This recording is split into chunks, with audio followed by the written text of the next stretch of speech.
but a mix of sun and clouds, a high of 94. A 20% chance we catch some rain in the afternoon. For the weekend, flat out hot, mid-90s with a heat index approaching 109. A mix of sun and clouds, about a 30 to 40% chance we catch some showers on the 4th of July. I'm Kevin Cohen with your On Point local weather. WQXL Columbia, W264DF. Grills, outdoor kitchens, fireplaces. Summer sizzle starts with Bart. This is 107 The Point. Please press button now. No, number 1. This is Sports Talk with Phil Kornbluth, Chris Bergen, and Pat Daniel. Sports Talk is heard across the state on radio affiliates of the Sports Talk Media Network and is streaming live on SportsTalkSC.com, as well as Twitter, Facebook, and YouTube. The South Carolina Education Lottery lucky number to call in is 888-898-2525. That's 888-898-2525. Now, here are Phil, Chris, and Pat with tonight's edition of Sports Talk. Okay, welcome everybody. Sports Talk across the state, South Carolina, Sports Talk Media Network, Thursday night. And glad to have you with us as we come to you from various points around the state. Phil Kornbluth on the road, Pat Daniel back at our studio in Columbia, Chris Bergen at the Berge Palace in Sardis. He'll be hitting the road tomorrow. I really shouldn't be saying that, right? Because all the thieves in your area might be identifying your home and say, "Oh, he's out of town." I shouldn't even put that idea out there, should I? That's just a bad thing to do. I apologize. That's all right. I live in a very nice neighborhood. I know a few of my neighbors. I can't say I know most of them, but the only thing that's ever happened to us when we first moved in, we moved in here Memorial Day weekend many, many years ago, and sort of as the welcome to the neighborhood hazing over the Independence Week that year, I think we had a bottle rocket shot at our front porch. Aside from that, it's been pretty clean. But that was the welcome to the neighborhood hazing that we had to go through. So since we've been fine. You think that was intentional, that they aimed it at you? I don't think so. Bottle rockets have a mind of their own. Yeah. But I did think it was kind of funny that the first 2 months we're in the house, we get bombarded with fireworks on the 4th of July. But aside from that, no, like I said, we got through the initial haze. Everybody's got to get hazed when you do something new. So we had our neighborhood hazing, and we're good. Absolutely good. Yeah. I think my favorite thing about a bottle rocket, not the ones that when you shoot them up in the air, it's when like you're in Murrells Inlet or you're at a lake or a pond and you shoot them into the water and they explode in the water. That's pretty cool. Especially when a fish bites one of them and it goes off. I've never seen a fish bite one of them, but that's makes for a nice underwater glow when the thing, and it makes you wonder how does that happen. But the gunpowder, I guess, is wrapped in there so tight it doesn't get wet and it blows up. So my wife being fireworks. Well, my wife being a mischievous little girl, they used to have bottle rocket fights. She would tell me that they would hide in different spots on the street and shoot bottle rockets at one another. So things you don't get dangerous to do anymore. Yeah, exactly, and dumb. But that is dangerous. There's a Roman candle wars. This is America. There we go. There's another one. Exactly. Yeah. Exactly. Now, seriously, have you ever had, as a kid, as a dumb teenager, I had a firecracker go off like near my hand. You throw it, and I had one go off like right after I let it go. It's just a regular firecracker. I didn't mess with cherry bombs and things like that. But, man, the numbing sensation after that was enough for me to, never do that again. You ever had one go off in your hand or near your hand? No. I never held one in my hand. I would light them on the ground and then run like crazy. So, no, I was not that adventurous. So I was smart enough to – I read the warning that said, don't hold stuff in your hand. I like both my hands. I wanted them to stay, attached. Yeah, I certainly understand. Okay, a couple of things I want to get into tonight. First of all, Curtis Fry, the retiring USC Hall of Fame track and field coach, is going to be with us at 6:35 as he says goodbye. He says goodbye to his career as a longtime coach at South Carolina, Olympic coach, coached at North Carolina, raised a son who played football at South Carolina, universally admired and liked, no question about it. And he'll be with us at 6:35 as he says goodbye. Mike Morgan says hello after his week of vacation. He was out in Colorado. He went to a Rockies game.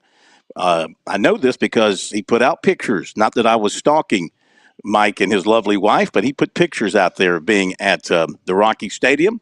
So he'll be with us 7:05. I'm sure he's got a lot to say, a lot bottled up inside of Mike Morgan since he's been away on vacation. Our phone number, 888-898-2525. That's the South Carolina Education Lottery lucky number for you here on Sports Talk. So I'm going to talk about Herman's perfect game in just a little bit. Last night, if you stayed up and watched that on MLB, Domingo Germán threw the fourth perfect game in New York Yankees history and the 24th all-time in Major League Baseball history. And it was awesome to watch. You talk about a pitcher who was on his game and in his groove. Just throw me the ball. I'm stepping on the rubber, and I'm coming back at you.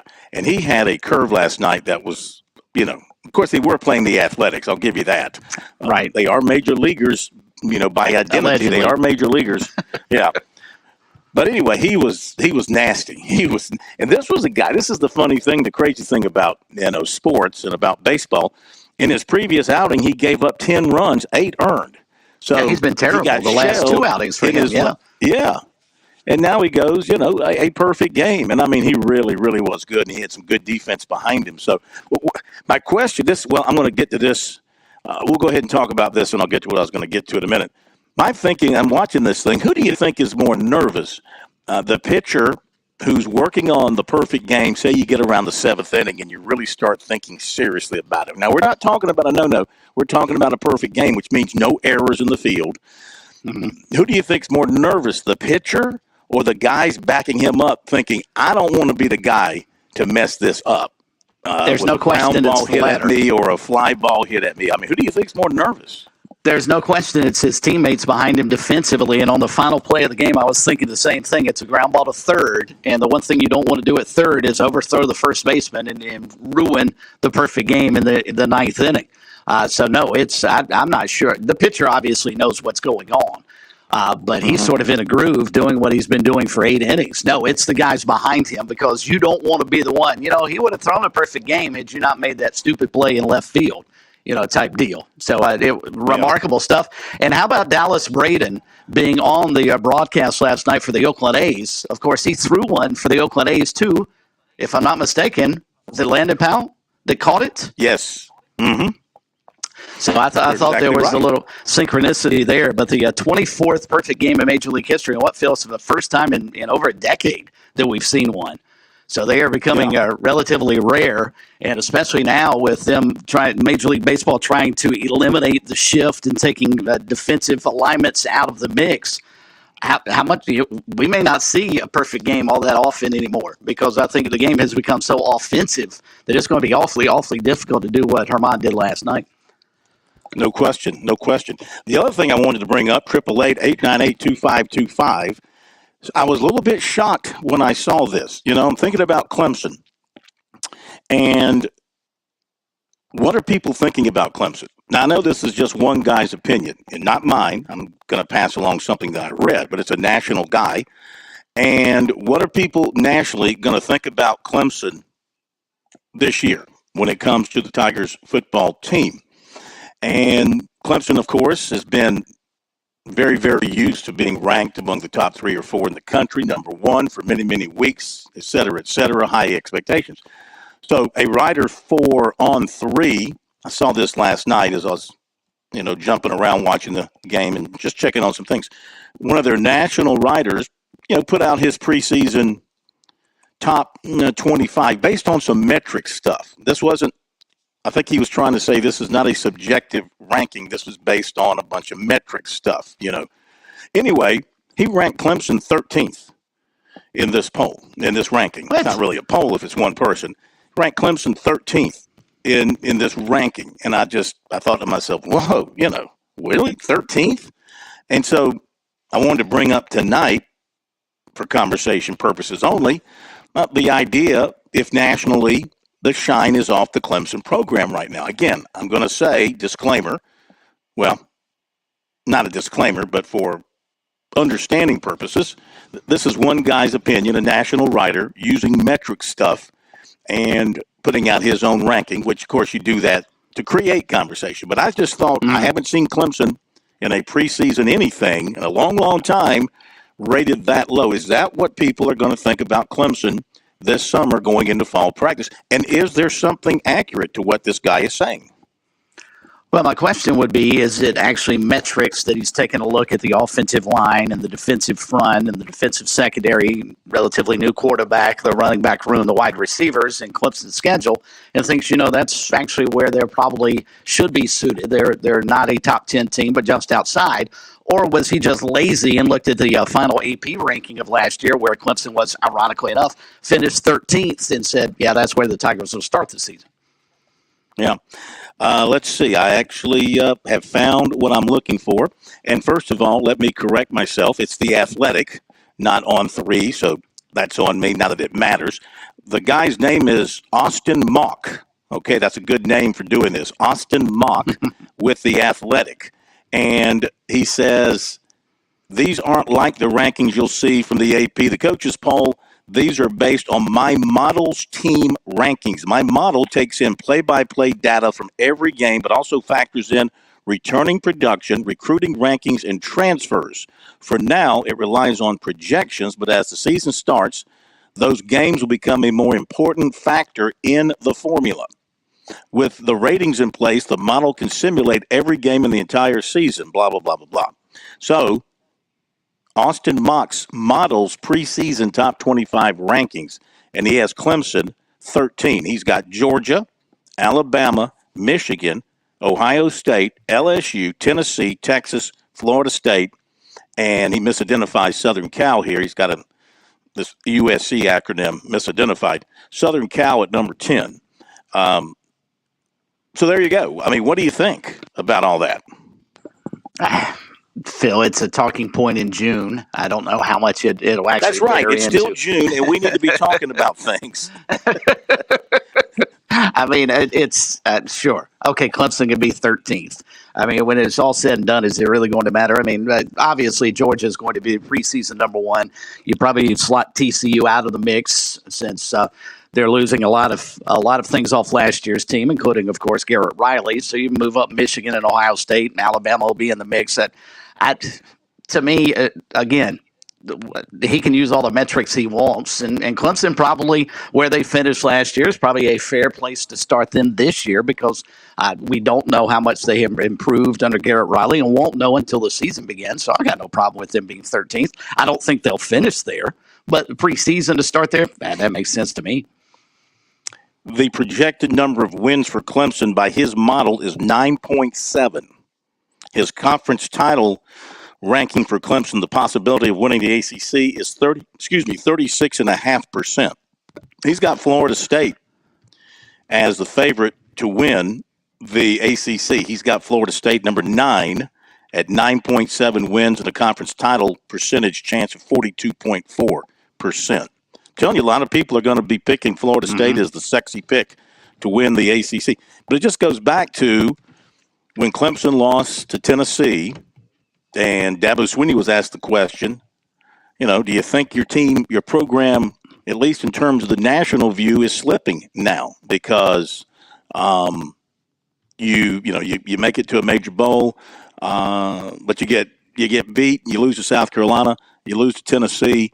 Are people going to take a different look at you here moving forward? Of course, he didn't think so, and the players up there, they didn't think that was the direction the program is moving in. And I guess there's only one way to answer that, and that's to just go out and beat people up when the season begins in September. I agree. And I'll be interested, did he break down the win total? Did he look into actually, all right, Clemson will beat X, Y, and Z teams, lose to A, B, and C teams? Did he go that far? Because I'd be interested, since he's got Florida State and Clemson both projected to win about 10 games. I'm assuming that if that's the case, that Clemson probably beats Florida State during the regular season, but loses to them in the ACC title game, right?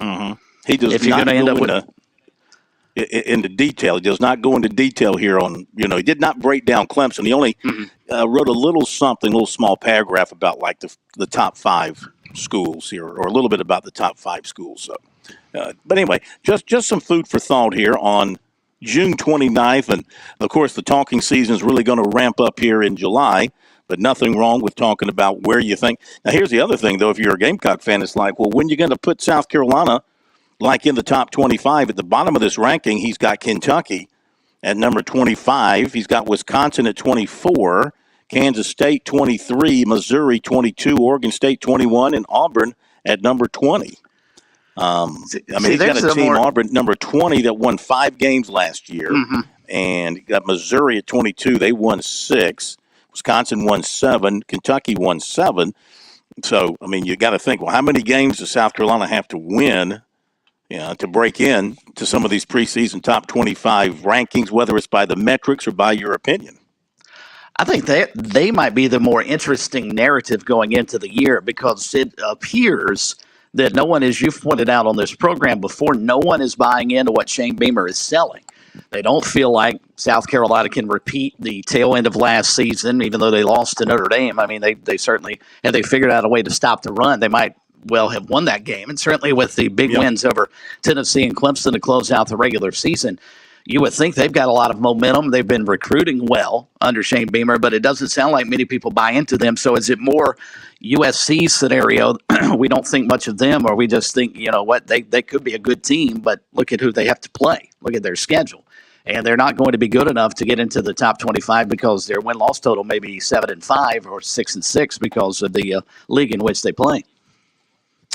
Yeah, the schedule for South Carolina is always going to be a factor, and it's just something they're going to have to deal with year in and year out. And you either rise to the occasion or you take your lumps and you stay down there towards the bottom. Last year, for the most part, they rose to the occasion. Yeah, but now they've made a lot of people mad, and they got to go and visit those people in 23. They got to go to Tennessee. They got to go to College Station. They got to, Florida got them last year. I'm trying to think who else is going to have payback on their mind. Well, Clemson, but Clemson's got to come to Columbia. So they're going to have to visit a couple of places there that are going to be, fairly angry at the Gamecocks. And their fans have heard a lot of trash talking from South Carolina fans since those losses to South Carolina. So payback's going to be on the mind. But look, if South Carolina's good enough, if Spencer Rattler is good enough, okay, if they've improved enough on their offensive line and successfully replaced the guys that are out, if they can develop a good enough running game, if Coach Loggins is a really good offensive coordinator and has good game plans, and and my point is, you have to elevate your game, and you have to play at a high level, and just not rely on the other team to not be at their best. If South Carolina can do that, like they did against Clemson on the road, that was a heck of a performance for them to come back from 2 touchdowns down. It's a shame. Have they beaten Notre Dame in that bowl game and carried that win into the offseason? I think people might have a different, because you look at the record, it just looks a lot better with that extra bowl win there, especially against a team like Notre Dame. You carry that into the postseason, and that gives you a lot of brownie points, I would say, from people talking about you in the offseason. Well, and if you go back, and we talked about their schedule, you go back to whom they play this year in the SEC in particular, and they start with North Carolina, and that's going to be a critically important win. I think for them to have a successful campaign, they've got to win that game in Charlotte. Just got to find a way to slow down Drake May and that offense enough, because I think Spencer Rattler and Carolina's offense is going to move up and down the field on North Carolina's defense. The question is, can they, in turn, stop them enough to win that game?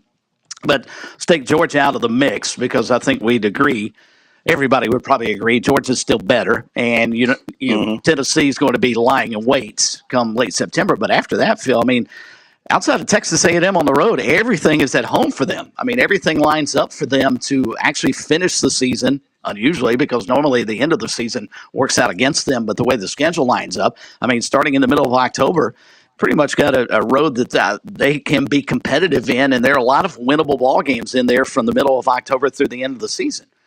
So if they can, figure out a way to get to North Carolina again, which I think is the linchpin to their season, they beat Furman. They'll probably lose to Georgia, and then you figure out what happens moving forward with Mississippi State, Tennessee, and Florida. That's going to be an interesting stretch there with 2 of those games at home. Okay, our phone number, 888-898-2525. Love to hear from you. South Carolina Education Lottery lucky number, and since 2002, more than $572 million in lottery proceeds has been used to fund Palmetto Fellow Scholarships for the state's college-bound students. Learn more about the South Carolina Education Lottery's impact at sceducationlottery.com/education wins, and playing for fun is a win for education. After this break, we will be back with you, and then following the bottom of the hour break, Coach Curtis Fry will be along. Looking forward to talking to the coach one more time about his outstanding career at South Carolina, his outstanding career in the profession of coaching some of the great track and field performers in America over his career, both at South Carolina and with the Olympic teams. We'll be talking to him, Mike Morgan, later on, recruiting as well, and we'll be back.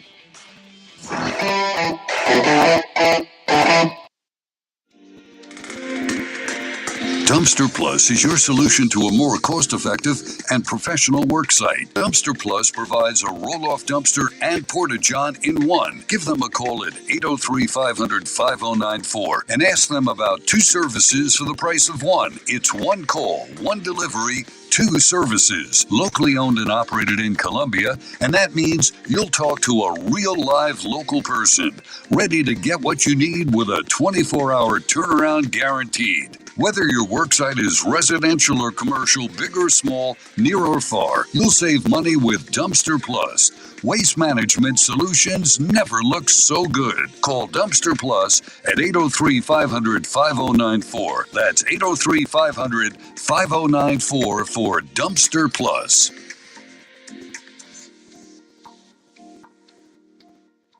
We've got rates worth bragging about. Founders Federal Credit Union is offering our 12-month certificate at a 5.04% annual percentage yield, or APY, and our 12-month IRA certificate at a 5.30% APY. Don't miss this opportunity. A $500 deposit is all it takes to make these great rates work for you. Rates accurate as of June 1st, 2023. Learn more at foundersfcu.com/dividend-rates. Terms, conditions, and restrictions apply. Membership qualification required. Federally insured by NCUA.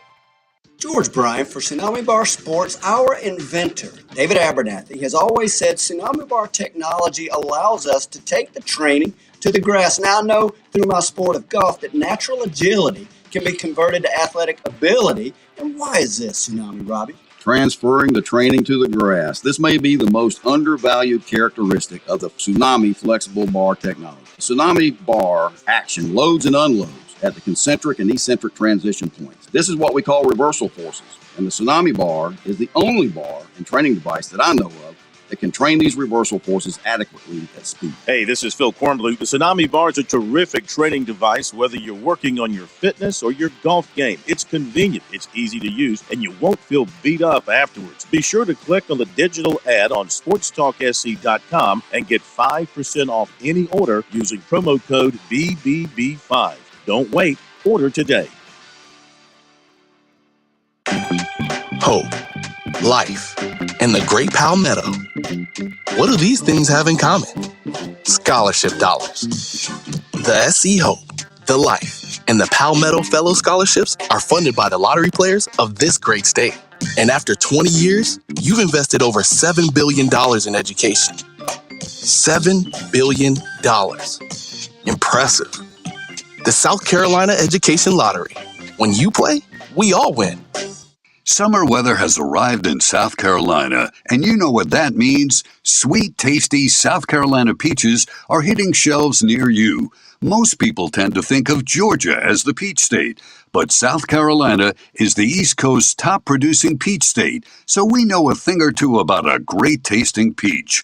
The next time you're in the grocery store or local farmer's market, keep an eye out for those sweet, tasty, certified SC peaches. Discover more about the tastier peach state at scpeach.org.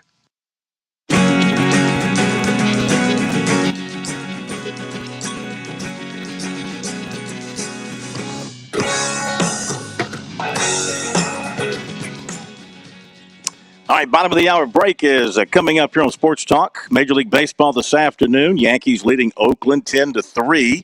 They go to the 8th. Tampa Bay 6-1 over Arizona. They're in the 8th. White Sox lead the Angels 7-5 in the 6th. Pittsburgh beat the Padres 5-4. Tigers beat Texas 8-5. Kansas City over Cleveland 4-3.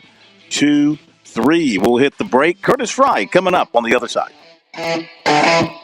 On Point Weather is made possible by our friends at Palmetto Citizens Federal Credit Union on 107 The Point.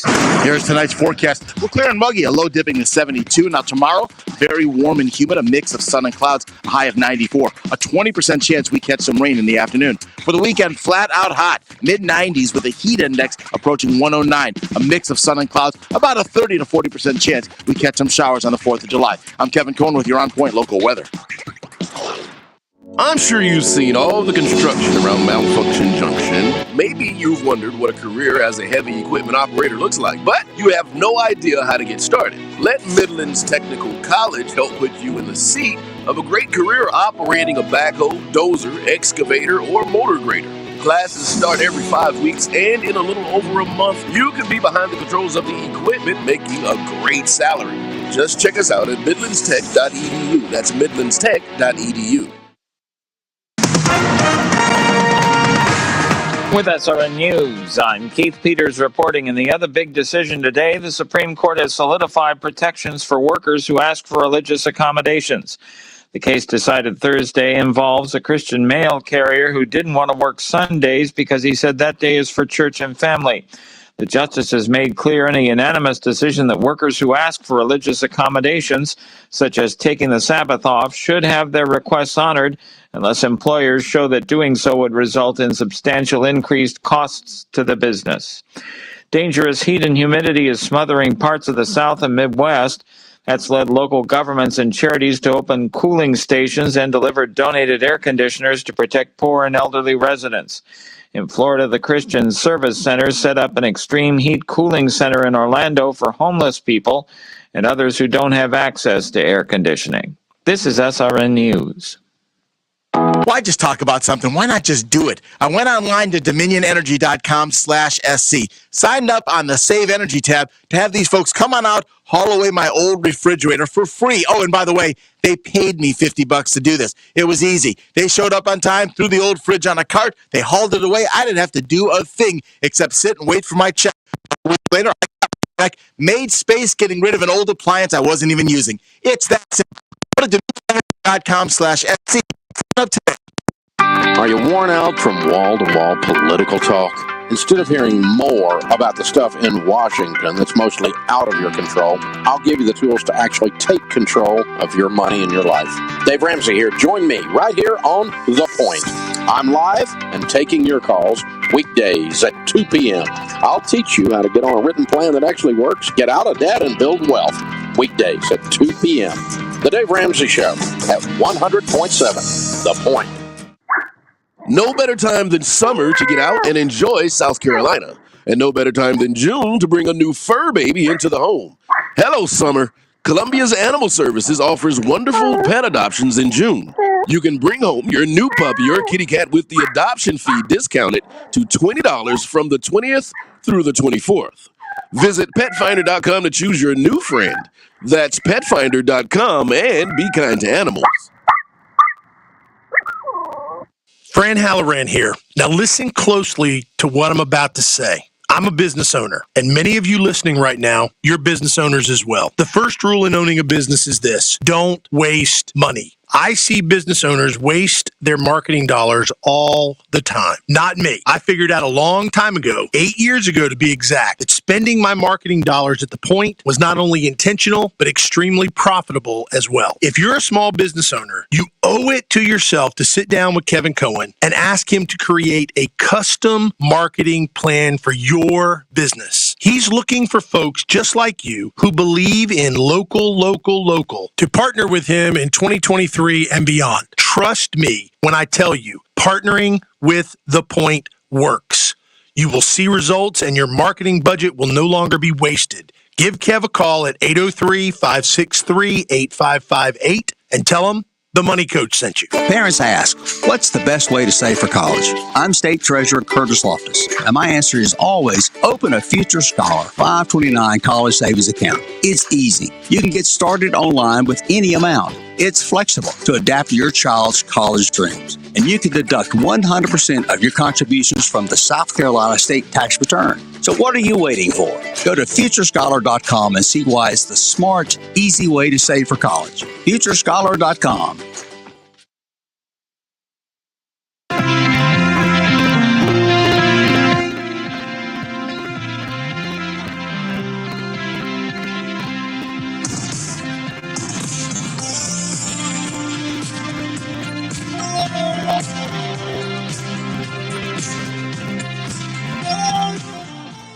Welcome back, everybody, at Sports Talk Media Network, Thursday night across the state of South Carolina. Good to have you with us. Phil Kornblut, Chris Bergen, about to go on vacation, and Pat Daniel at our studios in Columbia. We got more to talk about in football and a little bit more to talk about from baseball coming up. But talking about vacation, well, let's welcome in a man who is going on, in terms of his profession, permanent vacation as of tomorrow, and I would like to think that Sports Talk is his final hurdle, his last shot put, his last leap over the bar, his final 40, however you want to look at it. We welcome in the retiring Hall of Fame, University of South Carolina track and field coach Curtis Fry to Sports Talk. And, sir, welcome in. We all salute you here on Sports Talk on a fabulous career. Wish you well. How are you feeling? Hey, I'm feeling great, Mr. Kornblum. This has been a great ride. Indeed it has. And why now is the time for you to jump off that ride? Hey, it's been 49 years, 27 here in Carolina, and I had them in a lot of states. I made contributions that I don't think a lot of people could have made, and I feel I'm healthy. My wife don't have to push me in the chair.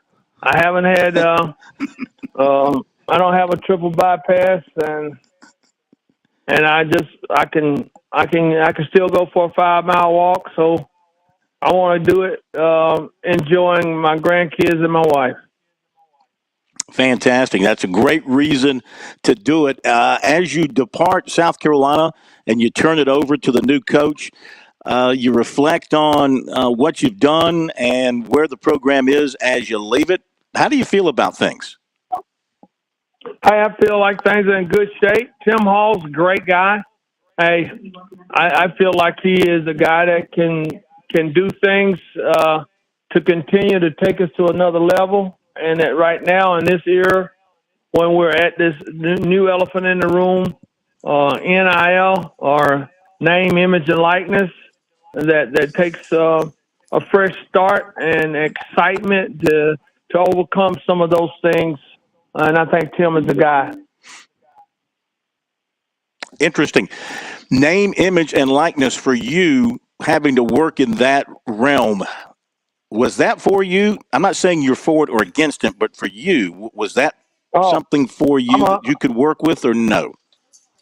No, I'm 100% for it. Student athletes deserve the opportunity to benefit from their likeness. And it's that and the portal. Those are things that are new, and it takes someone that's ready to make those kind of runs. I'm not against either one of those. I just know that's a different arena. You know, my year is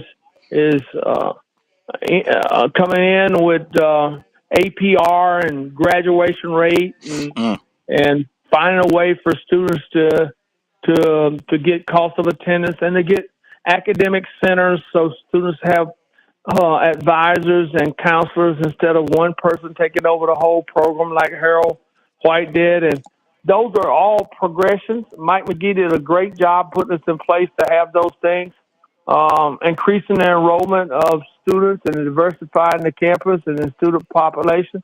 That was its time. And then there are things that the next thing had to do.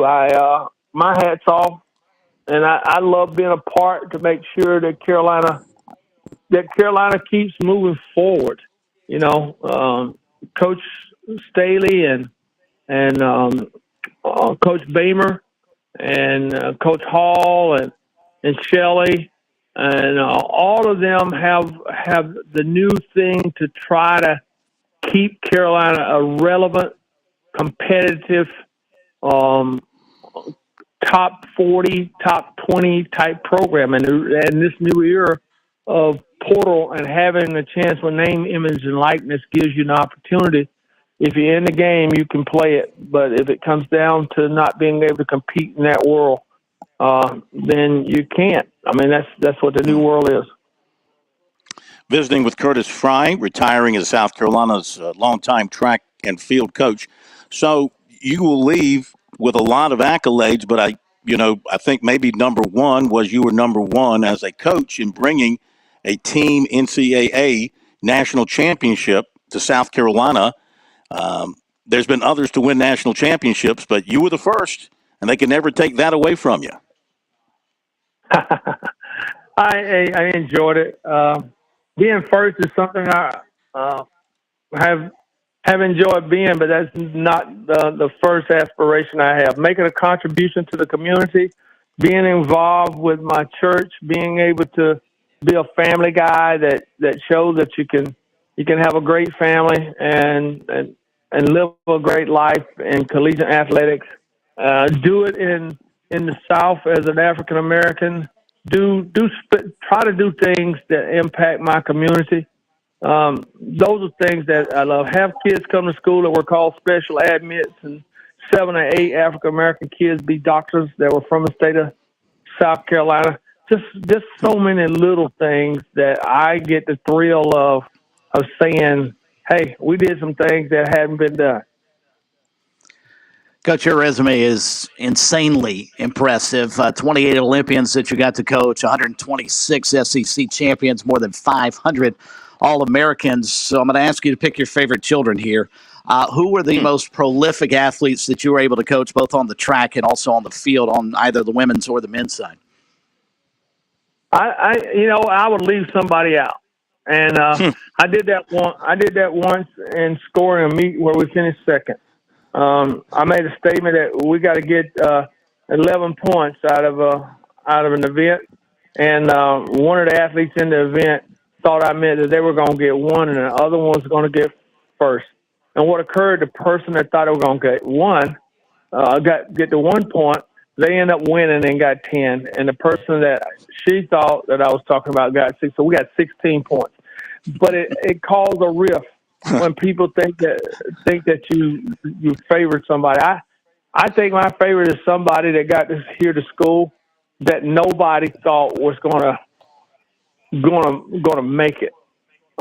Keith Hall being a neurosurgeon and knowing with a 930 SAT, that's probably that's probably my biggest and most prolific thing that I feel accomplished. A person from the state of South Carolina making that impact in that kind of profession. Having somebody win a national championship, and then Emily Nesbitt, who became a doctor with 1 more year of eligibility remaining and went on a med school instead of going to the Olympic trials. That's big. That's big for me. Life impact and how you impact other people's lives. My mama always is what you do for others.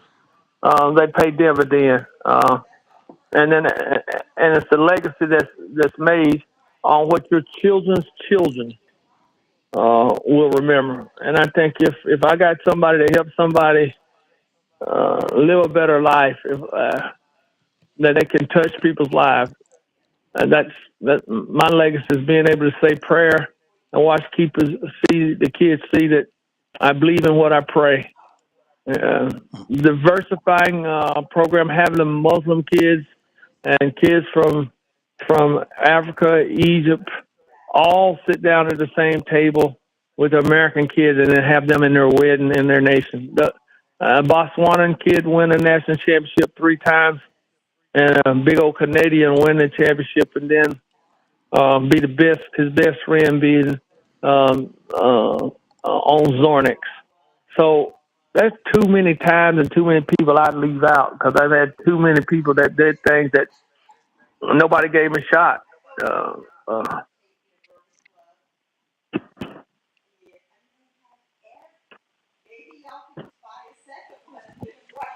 Chris, you got to follow up with him, or No. I'm still amazed, Coach, about the young man who made 930 on his SAT and turned into a neurosurgeon. That humbled me quite a bit. I actually had 950 on my SAT, and here I am doing radio. So he's obviously taking advantage of that opportunity much more than I ever did. Well, there's so many people that do take advantage of it, that make that contribution that helps all of us. That's why that's a great thing about America. That if you take advantage of this thing called education, if you get that opportunity to take advantage of it, the least of us can impact the greater of us. And that's where some people, just only a select group of people, get that opportunity in so many places in the world. And that minimizes that part of the world. But in America, everybody, if you work hard and you get an opportunity, you got to be prepared for it. And that's kind of it. Our slogan here is, if it's to be, it's up to me. Who can, I can. What's to do, let's do it. That's in every kid that I've ever coached from the time I started East Carolina all the way to the time I coached Donnell Wolford and Brad Edwards at Douglasburg, to the time that I got to Florida and I coached Dennis Mitchell, who beat Carl Lewis, to the time I was able to bring Marion Jones to the University of North Carolina and left her there after her freshman year to come here. It is, you take responsibilities for your actions. You have the responsibility to change other people's lives. You don't wait things happen. You be in the front of the road. You be in the path least traveled. That's what I've taught and preached to everyone that's around me. And if you can't be what you talk about, then you can't lead people. So I think right now we got hundreds of kids, 100 each year come in here at Carolina. So 27 years, we've had 100 kids in the fall of the year on August the 16th. And Memphis has been pretty much the same, and I hope they're carrying that message forward. That's my biggest gift, that I was able, hopefully I lived the life in which the kids that have been under us are carrying the message. You have to make a difference. and that is the essence of being a coach. Curtis Fry with us here for a few more minutes on Sports Talk as he heads off into retirement. We're honored to have you, Coach, on your, I guess, what will be your last interview, because tomorrow is officially your last day at South Carolina. But just another moment to reflect on things in your program at South Carolina and where track and field kind of fits and where you see it going. I mean, the SEC obviously has some great track and field programs, very powerful programs. And I'm just, from your standpoint, how do you evaluate the interest in it at South Carolina, the emphasis put on it, kind of where you see the program going in the years to come versus the rest of the SEC, which is only going to get stronger with Texas and Oklahoma coming on board as well? I imagine they have some pretty strong track and field components as well. Yeah, well, Texas just won the women's national championship, and so Florida and Texas were the national champion. South Carolina has potential to be in the hunt on a national level and a conference level.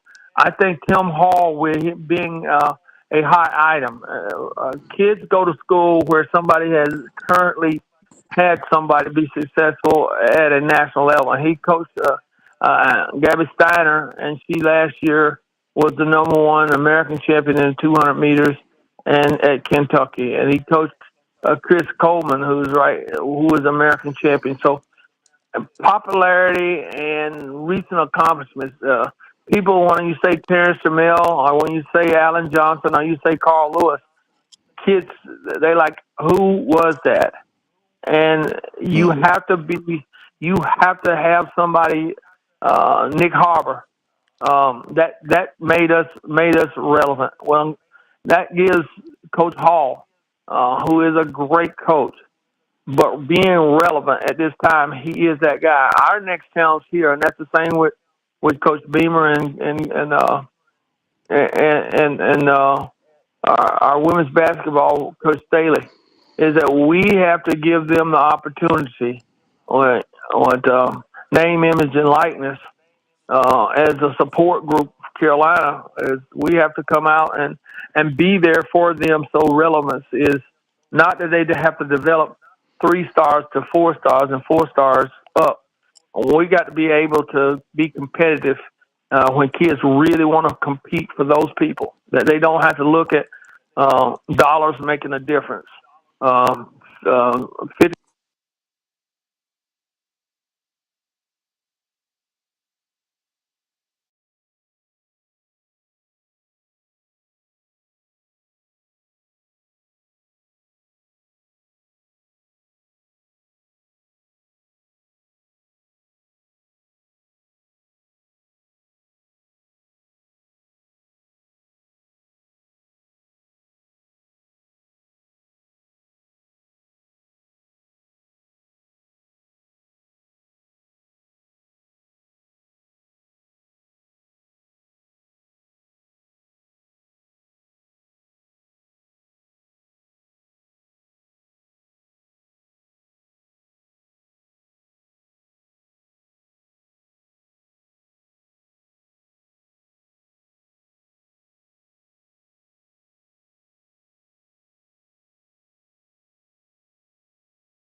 my grandchildren as immediate. But I just want to say with my last one is the University of South Carolina, Columbia, South Carolina, the state of South Carolina has been fantastic. It's let me be me. I've been able to do things that nobody could have imagined that a country boy from vast North Carolina could do. And I'm appreciative, and I'm not finished with the University of South Carolina. My heart's here. My kids graduated from CJ graduated from here, and we continually want to be an impact for this state and this school. Well, we thank you so much for being with us tonight. We congratulate you on everything that you accomplished in your career. You certainly left your mark at South Carolina and in the entire track and field world. And enjoy your time.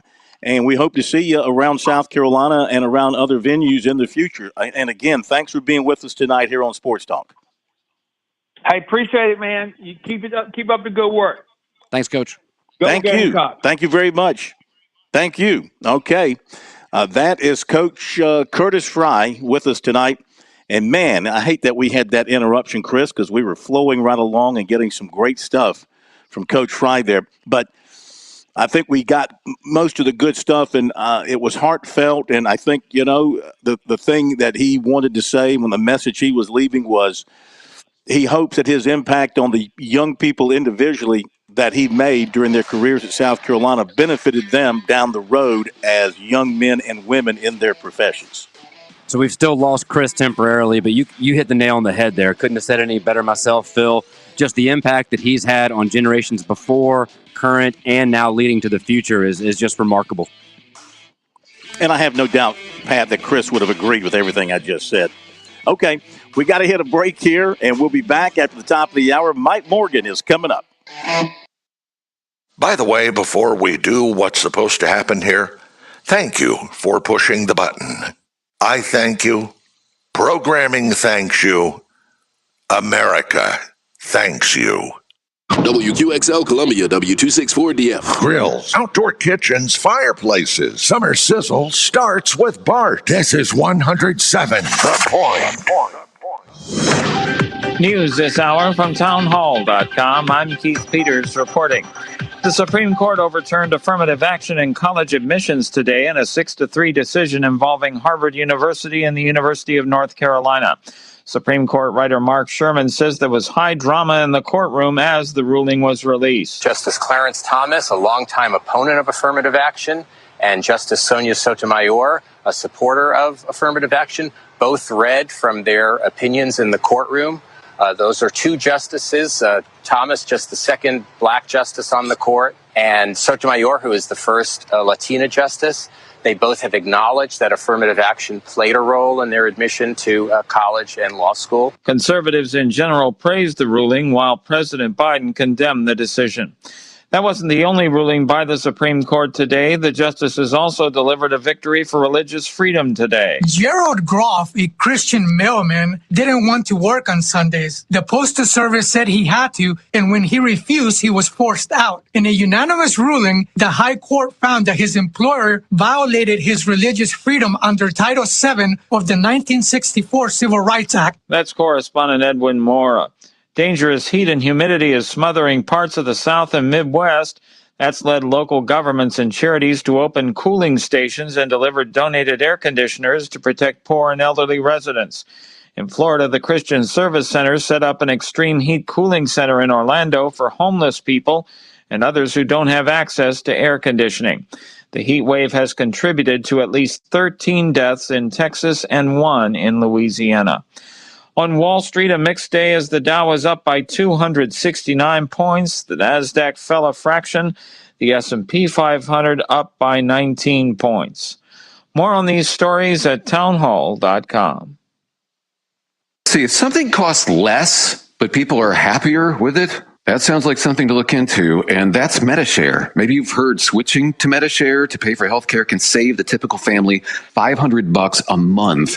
And that's huge, but it's also true that people are way more satisfied after making the switch, too. The customer satisfaction rate for Medishare is double that of the typical health insurance plan. Double. Medishare works. It's been around for more than a quarter century, and members have shared more than $3 billion of each other's bills. People love having telehealth and a huge nationwide PPO network. So, yeah, you can save a ton and like it better. Imagine being happy with how you're taking care of your health care. So if you're self-employed or part of the gig economy, or you just want a plan you're happy with, you can call right now and get a price within 2 minutes. A very, very smart use of 2 minutes. Here's the number you need. 888-SHARE-19. That's 888-SHARE-19. 888-SHARE-19. Stocks finished mixed today on Wall Street as questions about which direction the economy is going continue. Seth Sutel reports. Stocks closed mostly higher on Wall Street. The S&P 500 rose 0.4% Thursday. The index is on track for its sixth winning week in the last 7. The Dow rose 269 points. That's about 0.8%. The Nasdaq Composite ended just barely lower. Treasury yields rose sharply following a report that the U.S. economy grew at a faster rate than originally thought at the beginning of the year. In another positive sign, fewer workers applied for unemployment benefits last week. The reports are a positive for investors because they suggest the economy is growing at a decent clip. On the other hand, it may mean that the Federal Reserve may need to keep interest rates high for longer. Seth Sutel, New York. News and analysis at townhall.com. I'm Keith Peters reporting. On Point Weather is made possible by our friends at Palmetto Citizens Federal Credit Union on 107 The Point. Here's tonight's forecast. We're clear and muggy, a low dipping to 72. Now tomorrow, very warm and humid, a mix of sun and clouds, a high of 94. A 20% chance we catch some rain in the afternoon. For the weekend, flat out hot, mid-90s with a heat index approaching 109. A mix of sun and clouds, about a 30 to 40% chance we catch some showers on the 4th of July. I'm Kevin Cohen with your On Point local weather. WQXL Columbia, W264DF. Grills, outdoor kitchens, fireplaces. Summer sizzle starts with Bart. This is 107 The Point. Please press button now. I said to genius.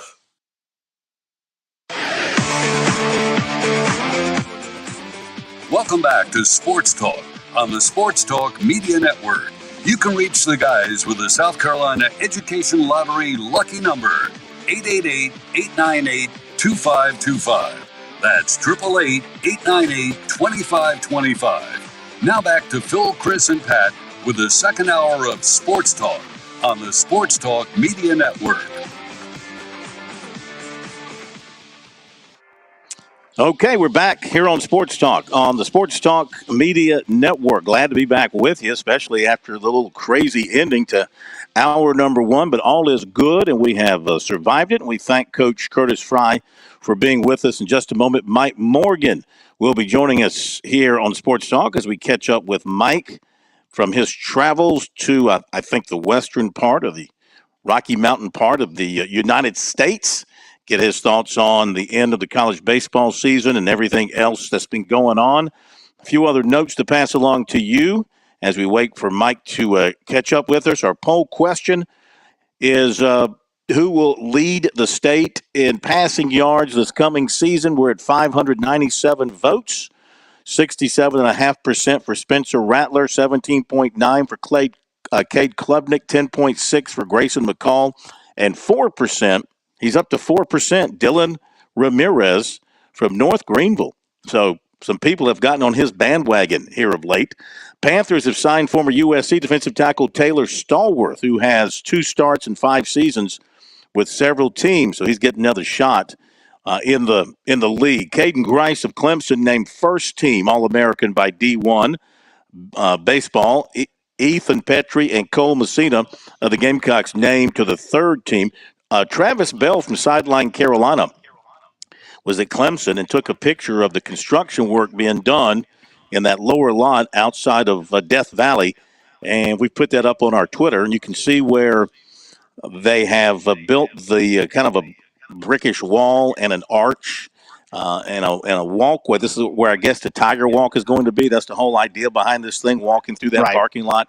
into the locker room area there at Death Valley. So they've kind of got it looks kind of Roman-like, the Roman wall with the arch over the top over there. It's going to be pretty neat when it's all said and done. Yeah. Hey, listen, colleges can't stop doing things they think are better than the next guy. So they're always trying to outthink one another. Okay, with that said, somebody who always doesn't try, he just outthinks the next guy. It is time for Morgan on the Move here on Sports Talk. Starring Mike Morgan and brought to you by Visionaire Solutions, where no one else can offer you this. Based in South Carolina, Visionaire makes sure the air you breathe in every day is both healthy and safe. Visionaire Purification makes sure your home is air pollution free. No more viruses, mold, bacteria, stale odors, etc. They make sure your home is full of clean air. They also offer HVAC duct cleaning and sanitation as well. So keep you and your family safe and healthy by simply calling Vision Air Solutions today at 803-220-1811. That's 803-220-1811. Okay, Mike Morgan joining us now. He has been on the move. I saw pictures, Mike. Not that I look at your Facebook or your Twitter or anything like that, your Instagram. By no means do I go on there. But they pop up from time to time. I saw you were out in Colorado. You went to a Rockies game. I hope you had a good time. Were you there for the 24-run explosion?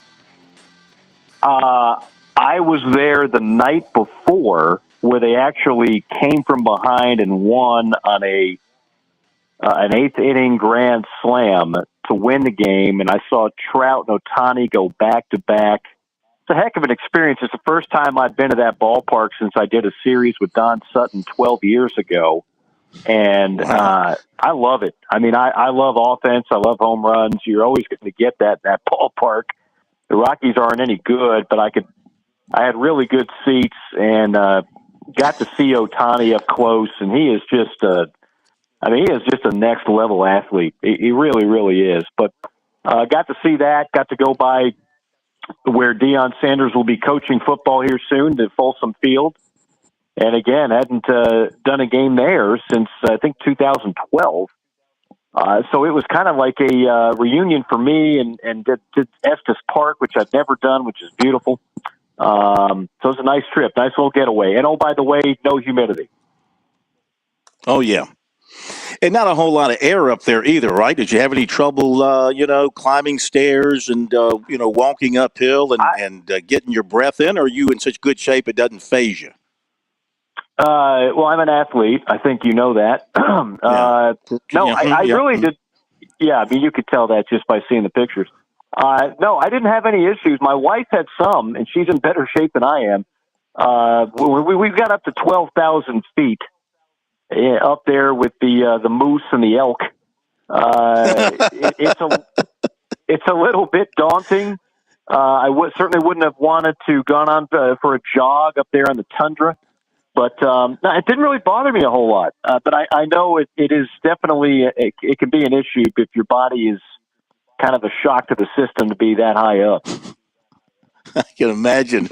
Mike Morgan on the Move. So while you like home runs and high scoring, then you had to love the last two games of the College World Series. I mean, how wacko was that to have that great first game and then just two home run affairs to wrap it up, and LSU wins the national championship. What did you take away from the end of the college baseball season? Well, I know the ratings were good because you had two big brands playing in the finals. If you got LSU in the finals, you're going to have a lot of eyeballs. It's amazing what that fan base, how they support college baseball. Even we get access to the numbers of when they're just streaming, when they're on the ESPN app and not on linear TV, and it's just far and away more than any other program out there. So it was, look, I respect their program, their fan base. They haven't won a title since 2009, which I think a lot of people would be surprised by. But they were just, 1 through 25.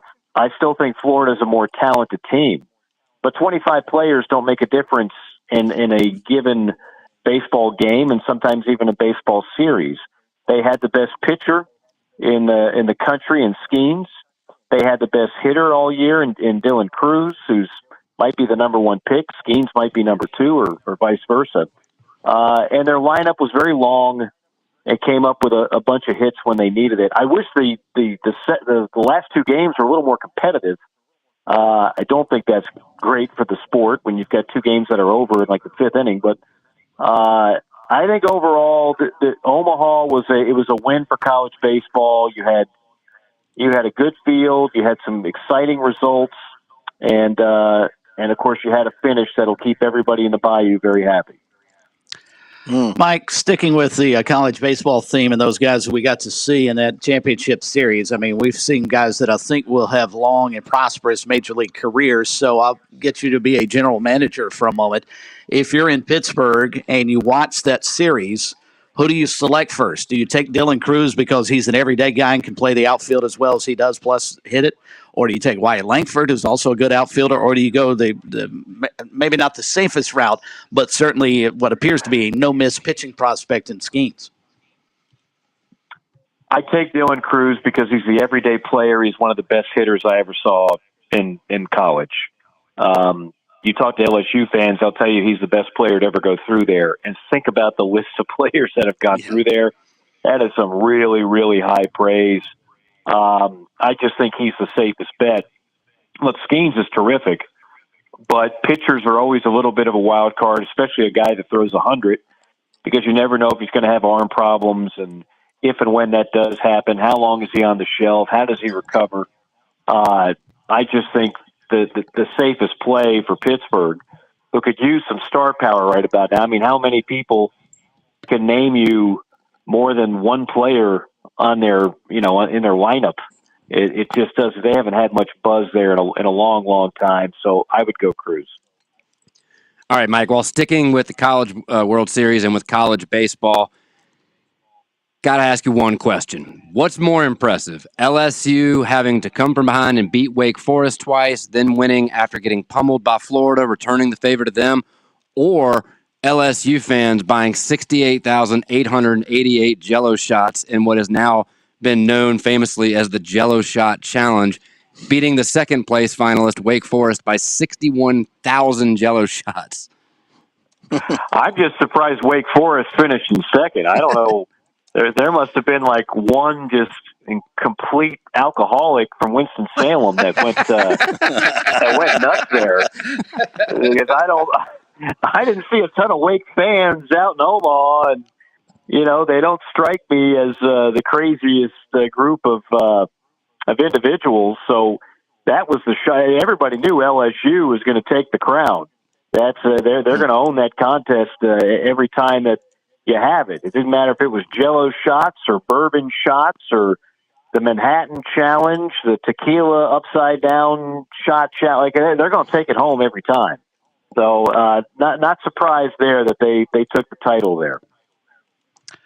Mike, back to Major League Baseball and where we're currently sitting heading into the All-Star break here in a couple of weeks. What is your take with regards to what the Braves have been able to accomplish thus far this season and almost running away with the National League East at this point in time? And probably the prohibitive, if it weren't the Braves, the team that everybody thought would contend, certainly the Mets on the other end of the spectrum, being now 17 games back. And I'll go back to the GM scenario.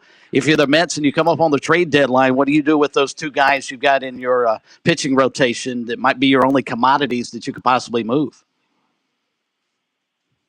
I don't know what they're going to do, honestly. I mean, they are such a disappointment, and it's not for a lack of spending money. We know they know how to do that, but what they did was they gambled on a lot of older pitchers, and when you do that, not every now and then, many times that goes belly up.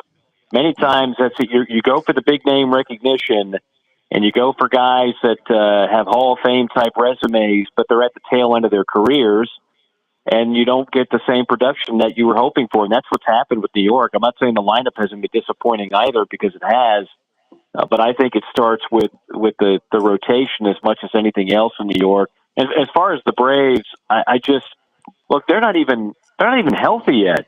You've got Max Fried and Kyle Wright. Their top two pitchers have been on the shelf now for weeks, and they're still dominating. It's scary to think how good this team could be. The only thing that scares me about it is that, again, I know the fickle nature of the baseball postseason, and the best team for 162 doesn't always win this thing. The Braves are going to be the best thing for 162. But when you reset in the postseason, maybe the Dodgers get hot. Maybe it's somebody else in the National League that we're not even thinking about right now. Maybe Philadelphia makes a run in the Eastern Division. I don't know. But for right now, on paper, no matter how you slice it, there's not a weakness on the Braves. They are without question the strongest team in the National League. You think they sit tight leading up to the trade deadline? You think they're happy with their everyday lineup and their depth, and just don't mess with a good thing they've got going right now? Well, look, we've been talking about this for years on your show around this time as we get closer and closer to the trade deadline. I mean, we still have a month to go, but the Braves have never been, I won't say never, under the current ownership, leadership, they have never been one that goes for big game hunting near the break. So, all the rumors of major names, and you'll hear every crazy name under the sun from Ohtani to anybody else. The chances are that's not going to happen. Typically, they make smaller moves to help fortify an already strong roster, and that wouldn't surprise me. A bullpen arm, something of that, a utility guy. But you're right; they don't really need a whole lot. There's not a weakness. There's not a place. There's not a void to fill.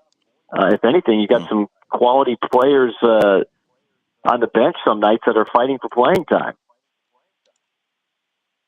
Last night we had the 24th perfect game in Major League history. Interestingly, it's the third perfect game thrown at the, I don't know what they call it now, but we all know it as the Oakland Alameda County Coliseum. It probably has some other name now, but hard to believe that stinky old place has been the site of three perfect games. One, of course, was caught by Landon Powell. There was one by Catfish Hunter in '68. The one that Powell caught was in 2010. We had the one last night by Domingo Germán of the Yankees, the fourth ever thrown by the Yankees. All the baseball you've called over the years, do you ever come close to calling a perfect game? No. I came close to calling two no-hitters. Tim Hudson had one going with the Braves in 2010, and it got broken up, I think, with 2 outs in the 8th. I think we were in either Miami or Pittsburgh. And then in the 9th inning, Kip Balknight was throwing a no-no in Knoxville against Tennessee. And with 1 out in the 9th, the guy who broke it up was Chris Burke. And whenever I've worked with him, I still kid him about that and say, you cost me my one chance of calling a no-hitter by getting that single, that meaningless single in a lopsided game on a Friday night at Lindsey Nelson Stadium. So I've still never called a no-hitter. Or perfect well, game. Perhaps one will be in your future. Who knows what's in the future of Mike Morgan as he continues to travel the highways and back roads of America. Exactly. By the way, you were talking about the great facility upgrades there at Clemson. I'm staining my deck this summer, so I'd like to throw that out there as part of the great upgrades that are going on at Morgan Manor. Okay, you do that, and make sure you keep your air clean inside the Morgan Manor. Always do that with the help of Chad Sheely, and recommend everybody does the same at 803-220-1811, a phone call that will help change your life for the better. Nice. Great having you with us. Glad you're back for vacation. No more vacation, no more nights off. You're here for the long run into football season, and we'll talk to you next week. I look forward to it, guys. Thank you. Thank you very much. Mike Morgan with us here on Sports Talk on this Thursday night. We appreciate him being with us. Always great to hear from him. And we go to our break, and we'll come back and have more good stuff for you here in just a moment. Recruiting coming up as well, so stay tuned for that. And our phone number, 888-898-2525, South Carolina Education Lottery, lucky number for you here on Sports Talk. And by golly, we're going to play that Bryce Young audio that I have been holding on to since when did OTAs end with the Panthers? Wasn't that last week? It's been weeks ago. It's been weeks ago. I thought we would save it and run it right as training camp opens up. Say, by the way, Bryce Young spoke to the media here recently. Nobody will know the difference. We'll hit this break and we'll be back with more in a moment. Don't go away.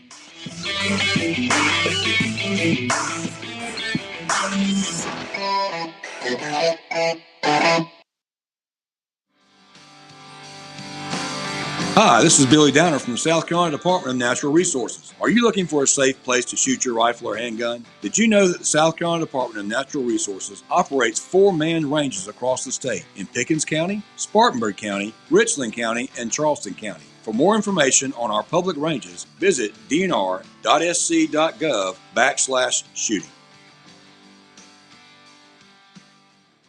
Hi, I'm Jim Corbett. I've been an attorney for more than 30 years. There's one thing I've learned about injury cases. It's you need the personal touch. You need the lawyer to get to know you and describe your damages. You don't want a case manager talking to an insurance company, then talking to you, and then talking to maybe to a lawyer with limited experience at the last minute to try to settle a case. I talk to you. I find out what your case is about. Jim@JimCorbettAttorney.com. Jim@JimCorbettAttorney.com for your injury cases. If you're looking to stay hydrated this summer, turn toward a southern favorite, sweet South Carolina watermelons. One slice is equivalent to a glass of water and is just as effective as sports drinks for hydration. If you don't believe us, you can ask the Palmetto State's top football teams. The SC Watermelon Association will be serving up slices after summer practice to keep our teams fueled and hydrated. Visit scwatermelon.org for all the details and look for ripe South Carolina watermelons in your hometown. Hi, folks. This is Mike Morgan. I want to tell you about an exciting new product from my friends at Vision Air Solutions. Staying healthy in my line of work is so critical, and probably in yours as well. A large factor in all that is making sure we're breathing in healthy and safe air every day. That's where Vision Air Solutions comes in. They make sure your home has air purification for all the air pollution you can't see. Viruses, mold, bacteria, stale odors, cooking smells, and volatile organic compounds. They make sure your home is full of clean air and also offer HVAC duct cleaning and sanitation as well. Make sure you and your family are breathing clean air today by giving Vision Air Solutions a call today. 803-220-1811. That's 803-220-1811. Tell them Mike sent you. Life, it has its ups and downs. Sometimes it's little things like hitting every red light or dropping your cell phone. Maybe it's the bills, rent, or pressure at work. But when it comes to the South Carolina Education Lottery, you should never feel like playing will solve everything. The lottery is a game. It's played for fun. So set a dollar amount. Expect not to win and make sure responsibilities, family, friends, and work come first. Visit playresponsiblysc.com.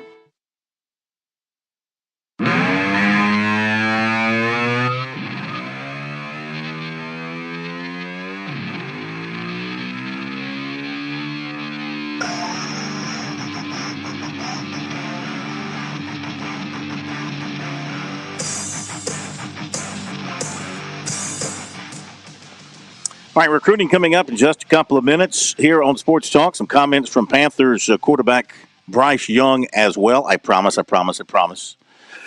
I mean, I just need to go ahead and play it since we've had it and been promoting it for so long. We need to get it out there, right?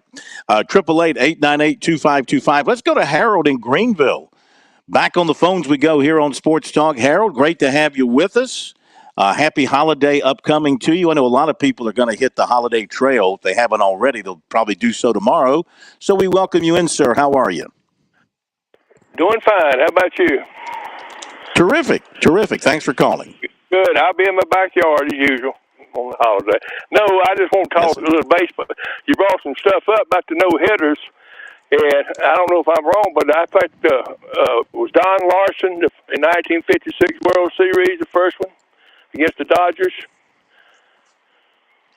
Well, we're talking about perfect games, which is of course a notch up from a no hitter. Even I know what a perfect game is. You might want one, but somebody might get on base. But other than that, no errors and no hits and no runs scored. But you can still have a perfect game is only 27 guys that you face. period. That's a perfect game in baseball. Well, this Don is correct. Larson's Even was though actually you can face. I was going to say, even though you can face 27 guys but not have a perfect game, because they double play can get you out of a situation. Yeah, that's what I mean. Yeah, I understand that, but I mean, you can still walk. Yeah. No, what I wanted to tell you, I heard on Feinbaum, I just happened to flip over that Georgia and South Carolina wasn't playing this year. You was talking about football earlier and that. I don't know if he's talking, the guy from Georgia called was commenting on it, how disappointed, but I don't know if it's this year or it's going to be when Oklahoma 2024 they don't play. Yes, 2024. They'll play each other this year in Athens. They play each other this year in Athens early. It's in September this year. But then they go off the schedule in 2024. But then we'll see what happens once everything is settled in after Tennessee and Oklahoma. I'm sorry, Texas and Oklahoma join in, and we'll see where they go from 25 and beyond. Yeah, I heard Mike, about LSU. South Carolina beat them both. I mean, they really should have won that second game. That's why I'm not a Mark Kingston fan, because he left Kate Austin out there with a 4-run lead in top of the 8th. You had Matthew Becker sitting on the bench out there. You could come in and close that game out. And that'd have won the series. I don't care if the third game was rained out. They'd have played and beat them 50-0, but they'd have still won the series. And they beat Skins, the first game. And, of course, they swept Florida. And then the roof fell out the last month with the whole infield. But a lot of this SEC records, Ray Tanner holds one. You can go back 3 consecutive years, 21 consecutive postseason wins. And his first 2 games, 10 and 11, was 2 in barbecue, But you don't ever hear nothing about that. And now Florida's been set the most runs in a game, and LSU's been set the most hits. It's just an SEC domination affair out there in Omaha, So, I mean, you can go back and check records, but I wish I'd have known about that game last night with the Yankees, because I didn't know what was even going on. I'd have watched it. I've been a Yankee fan since I was in grade school, so. It was fun to watch, and thank you for the phone call, and have yourself a great holiday. It was fun to watch. I picked up on it early and watched it all the way through, and as the innings wore on and he was recording those outs, man, you could just feel the pressure climbing throughout that ballpark, and especially among the players. Thank you for the call. We'll be back. On Point Weather is made possible by our friends at Palmetto Citizens Federal Credit Union on 107 The Point. Here's tonight's forecast. We're clear and muggy, a low dipping to 72. Now tomorrow, very warm and humid, a mix of sun and clouds, a high of 94. A 20% chance we catch some rain in the afternoon. For the weekend, flat out hot, mid-90s with a heat index approaching 109. A mix of sun and clouds, about a 30 to 40% chance we catch some showers on the 4th of July. I'm Kevin Cohen with your On Point local weather. Have you fallen behind on your taxes and might be facing IRS penalties? Have wage garnishments, levies, or liens? Have unfiled tax returns? You want someone local and qualified. Don't fall for those national spots. Meet with me, Teresa, at Capital City Professional Services, and let me help you through your tax maze. I can help with all your tax resolution issues. There are options to get you back on track. Call Capital City Professional Services, 400-8683. That's 400-8683. With SRN News, I'm Keith Peters reporting the Supreme Court has solidified protections for workers who ask for religious accommodations. The case decided Thursday involves a Christian mail carrier who didn't want to work Sundays because he said that day is for church and family. The justices made clear in a unanimous decision that workers who ask for religious accommodations, such as taking Sunday off, should have their requests honored unless employers show that doing so would result in substantial increased costs to the business. Forecasters say the only break much of America can hope for anytime soon from eye-watering dangerous smoke from fire-struck Canada is brief bouts of shirt-soaking, sweltering heat and humidity from a southern heat wave that has already proven deadly. On Wall Street, the Dow up by 269 points, the Nasdaq dropped a fraction, the S&P up by 19. This is SRN News. Are you worn out from wall-to-wall political talk? Instead of hearing more about the stuff in Washington that's mostly out of your control, I'll give you the tools to actually take control of your money and your life. Dave Ramsey here. Join me right here on The Point. I'm live and taking your calls weekdays at 2 p.m. I'll teach you how to get on a written plan that actually works, get out of debt, and build wealth. Weekdays at 2 p.m. The Dave Ramsey Show at 100.7 The Point.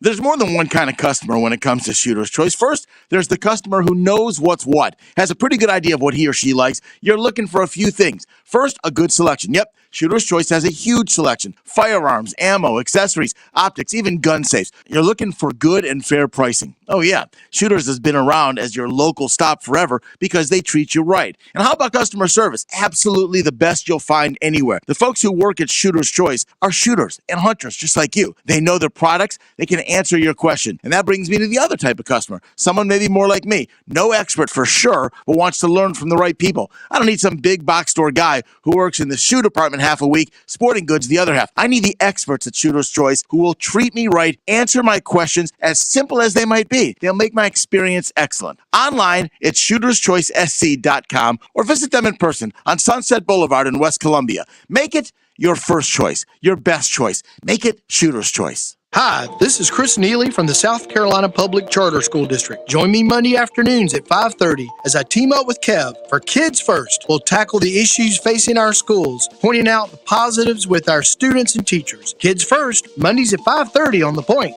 Are you getting a tax refund? You've been waiting to put those new hardwood floors in? Or is it that luxury vinyl plank that's so hot right now? It's time to call the flooring department. Stretch your dollars here. The flooring department doesn't have a huge multi-million-dollar showroom to pay for. They keep your prices down and your quality up. Look, we all buy from the same manufacturers, so why pay more? Online at theflooringdepartment.com or call 951-3567. That's 951-FLOR. Hi, I'm Tazima. Join me every Saturday at 11 a.m. for Small Business Saturday. We'll celebrate business owners in our community while learning their stories of success and failure. It's Small Business Saturday right here at 100.7 The Point.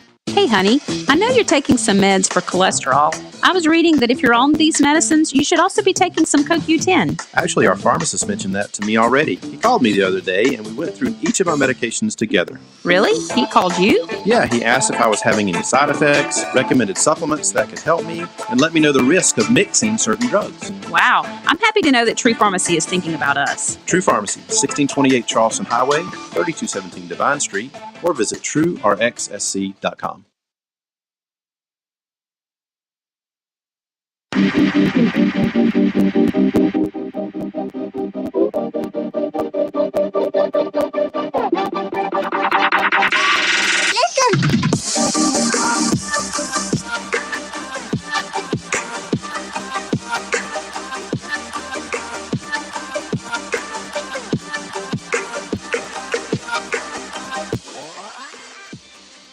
It is time for the recruiting report tonight here on Sports Talk, brought to you by Seawells. And, of course, tomorrow they wrap up another great week of the daily luncheon buffet at Seawells, 11 to 2. I know today they put out the roast beef. Hope our man from Charleston made it up to have some roast beef and get some fish bait all at the same feast. You know, he could do the same thing, feed himself and feed the fish. With the great roast, hey, fish know good roast beef when they smell it, when they taste it. And tomorrow they'll wrap up the week with another great feast over there at Pat's. Maybe you've got the menu in front of you, and maybe you've got the schedule. Let us know if they are. I got to believe they're closed. Maybe much of next week for the July 4th holiday. What do you know? So I am not 100% sure about next week, but I do feel that you are providing a safe assumption they will be closed at least the 4th. I cannot speak about the Monday or Wednesday, so the 3rd or the 5th, but they will be closed for the 4th. As for tomorrow's menu, Seawells will have Southern fried chicken, fried flounder, and spaghetti. So nice little mix on Friday, and then don't forget this time of year, all your local farm fresh veggies, salad bar, and dessert. Fantastic. And, of course, for the very best in the catering business, we suggest you give Seawells a call, and that phone number is 803-771-7385 online at SeawellsCateringSC.com. I'm not going to try and fake you out here. Not a whole lot new to talk about because things are just sort of on a wait and see for a lot of guys. It's, kind of a dead time of the year. It's a dead period. No visits. Coaches are on vacation now.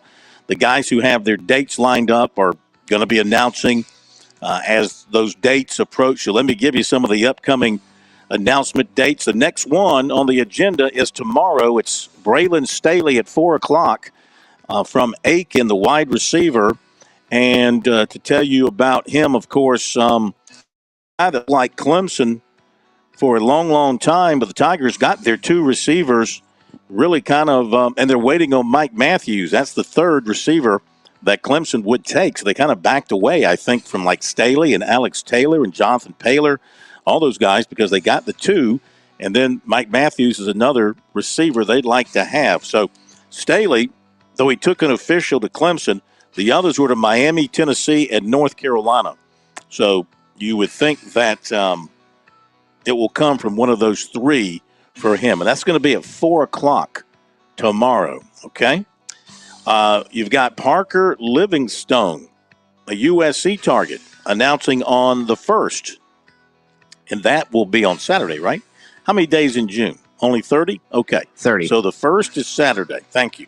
The 1st, I never know. You know that little trick where you what? You take your hand and you count like your knuckles or something? Isn't that how you do which months have 31? You ever done that?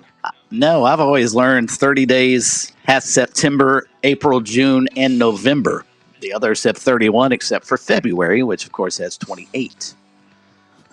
Of course, I also remember the colors of the rainbow by Roy G. Biv, so what do I know? Okay. That's how I learned all this stuff. Whatever. So the Gamecocks are hoping to get Parker Livingstone out of Texas, announcing on Saturday, and he took an official visit to South Carolina. So obviously they are very much in the hunt at this time for him until he announces. He's not given any hints.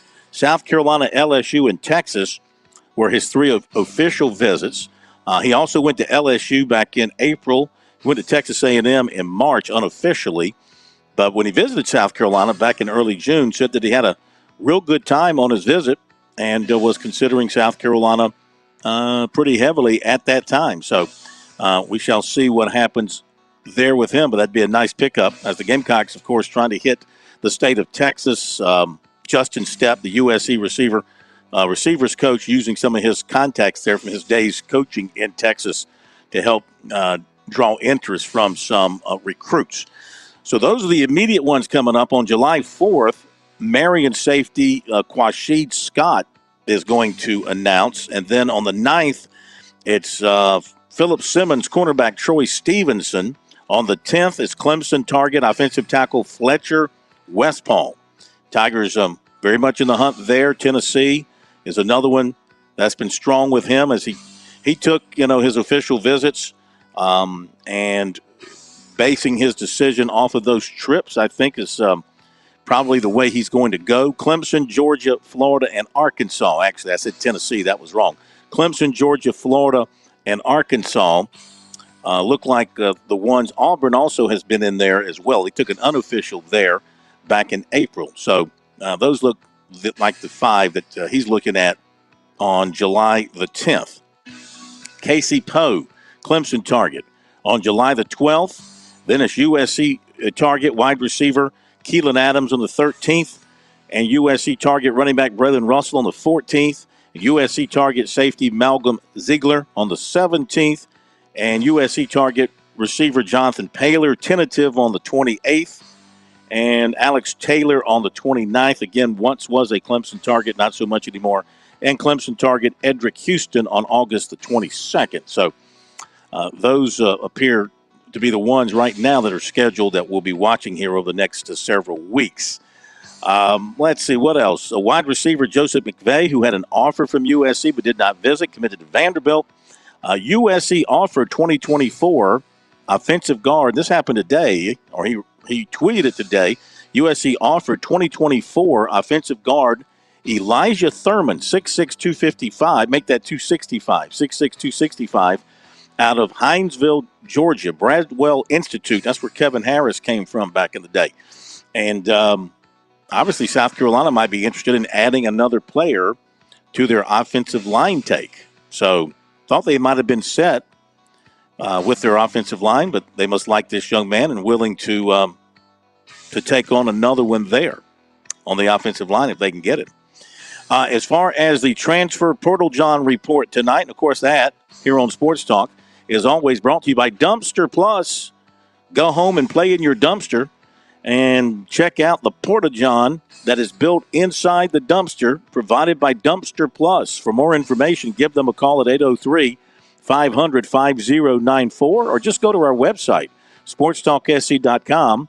Click on the digital ad on the right side of the front page, and that'll take you right to their website at Dumpster Plus. They also have a standard dumpster without the Porta-John, if that's all the job requires. But personally, I don't buy a Why would you dumpster go that without a route? Porta-John. Yeah, built in. I mean, you get two great things for the price of one. That's the way I'm going. One quick note from the Porta-John, Wichita State pitcher Nate Snead committed to Tennessee. He hit 100 miles an hour last season and struck out 53 in 42 and 2/3 innings. So Tennessee loses some big arms, and it looks like they are in position to pick up a big arm here. Otherwise, nothing really new on Billy Amick. Went to Tennessee for a visit. Looks like maybe he's going to visit Florida. So he's kind of the one that folks are waiting on to see where that shoe's going to drop with him. So that Kevin is what O'Sullivan we have for you stopped tonight. recruiting. Kevin O'Sullivan needs to stay down in Florida. Quit coming into South Carolina and stealing all of our players. I mean, he's made a living on pulling players from Coastal. Now, if he gets Billy Amick, it could be Clemson. He needs to stay down there in Florida and do it. There's enough good baseball players in Florida. He should be fine. Absolutely, and he gets his share of them. But you get greedy. You get greedy. No doubt. One No more doubt. thing here on Braylon Staley. I'm just seeing a tweet from him. Looks like his decision's down to Tennessee and North Carolina. As he put out a tweet with his commitment date being tomorrow, and those are the only two schools in his tweet. Got a picture of him in a Tennessee uniform and a picture of him in a North Carolina uniform. So, I hope South Carolina and Clemson don't look back one day and say, I had a chance to get that guy. Well, South Carolina never really did recruit him. I think there was some talk that they kind of tried to make a late run at him, but he did not respond in kind. And Clemson, they had a chance with him. His dad went to Clemson. His dad originally committed to Clemson, but had to go to junior college and ended up at Mississippi State, where he had a nice career. But they passed on him. So, we'll see. Sometimes you make a good call on a guy, and sometimes you make the wrong call. This guy was one of the best athletes. He is one of the best athletes in the state. In the 4A track and field championships, he wins the triple jump title, and he won the 200-meter championship as well. So he is an athlete, not just a receiver. Put the ball in his hands, and he's going to make plays. I have a feeling we're going to hear a lot about him either at Tennessee or at North Carolina. That will do it for recruiting tonight here on Sports Talk. Phil, one more quick note, though, just to throw in there. Without further ado, you're going to mess me up. Go ahead. I know. Mess it up. But we do need to just mention, we do not know who the specific player is yet, but Coach Don Staley did just tweet out that a birdie has flown in the nest. So it looks like the women's Gamecock team does have a new commitment, and we should find out in the maybe coming days or soon who that is. Thank you for mentioning that. I was meant to mention that, and I forgot. So I appreciate you doing that. Now, without further ado, Chris Bergen interviews Bryce Young. Go ahead.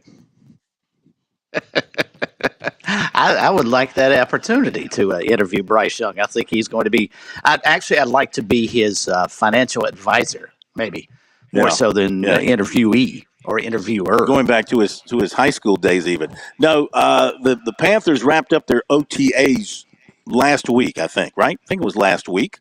And he talked with the media. Been meaning to get that on the air. I know it's a little bit old, but it's not aged, okay? You can be old, but you can also not be aged.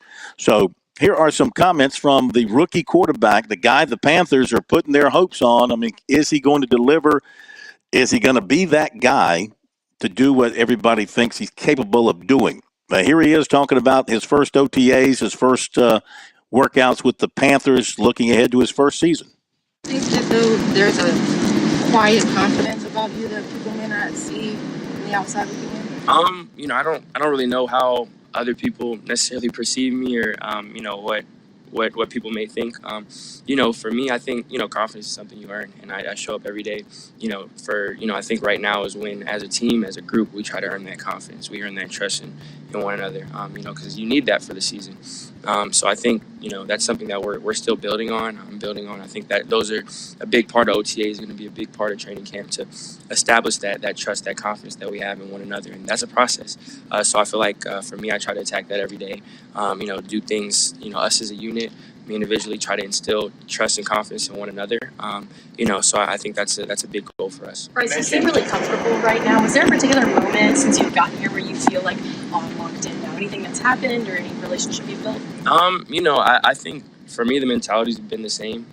For me, I want to, again, there's a lot I want to continue to improve on. I want to do everything I can to help the team. But I think just being embraced by the locker room, that means a lot to me. There's a lot of guys here that have had a lot of success, played a lot of snaps at NFL football, and them, welcoming me, who's never played a snap before, trying to prove himself and trying to do everything he can to help the team. Them embracing me and all the rookies, all the free agents, all the guys that are new here. It's a new group, but it doesn't feel like it in the locker room. It doesn't feel like it in the huddle. I think we've just all grown more comfortable with one another. There's still a lot of, stuff we want to iron out, stuff we want to improve on and get better at. But I think we've just been able to lean on each other for that. You mentioned minicamp and OTAs being a time to build everybody up.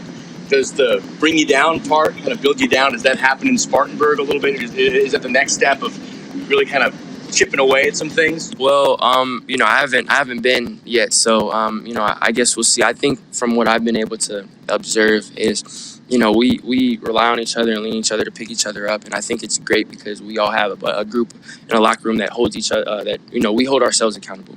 If when we mess up or we don't do things the right way, I think it's great to see we're the first people to be hard on ourselves, to hold ourselves accountable.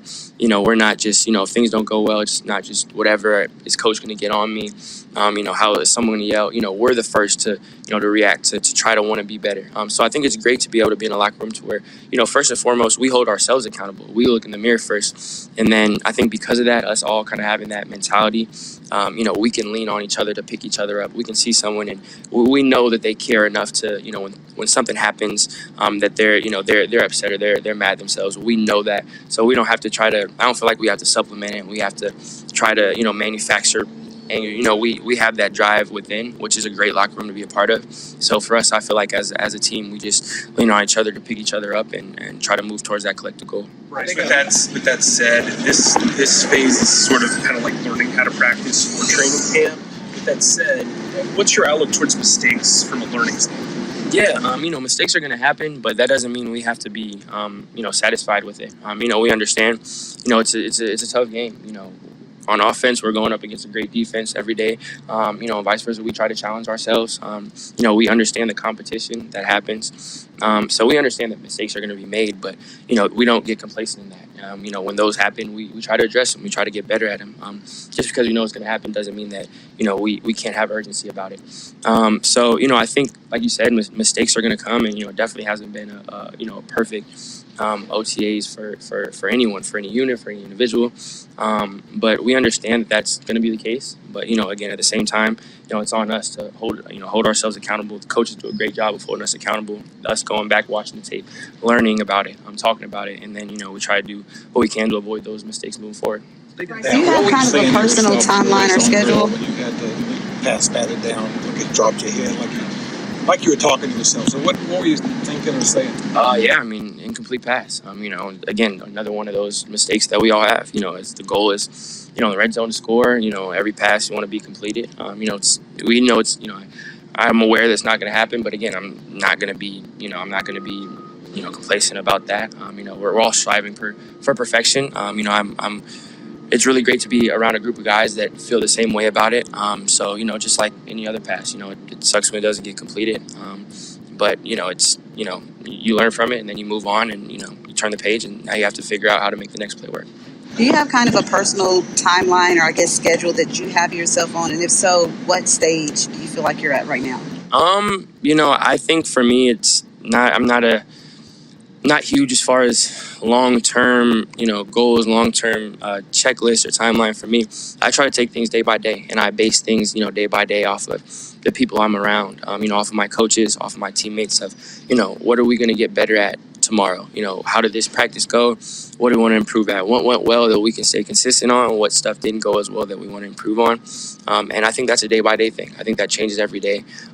So for me, I don't think there's a specific, one small detail I'm going to be focused on for a long period of time. Sometimes it ends up like that. Sometimes, it's something that's consistent, it's a recurring theme, and you end up focused on it for a while. But, for me, I take things day by day. I lean on my coaching staff and my teammates to figure out what I got to get better at, what we as a unit have to get better at. And I think that's really a day-by-day reevaluation. Bryce, what's the biggest difference in you today than a month and a half ago when you walked in the door? I think really it's just, the comfortability I have. And, big thanks to that goes to my coaching staff who's just a lot more reps on tape, a lot of great coaching, a lot of understanding, a lot of more time in the system. And, my teammates, again, embracing me, pushing me, holding me accountable. When things go well, we're able to talk about it, see why, and, try to maintain that. When things don't, again, being able to regroup, talk about it. We all take responsibility here. It's a great group of guys that, again, all look in the mirror first, and then we all come together, see what we could have done better, and then we talk about it. So, I think it's just being able to build time with this coaching staff, with this team, and build a connection.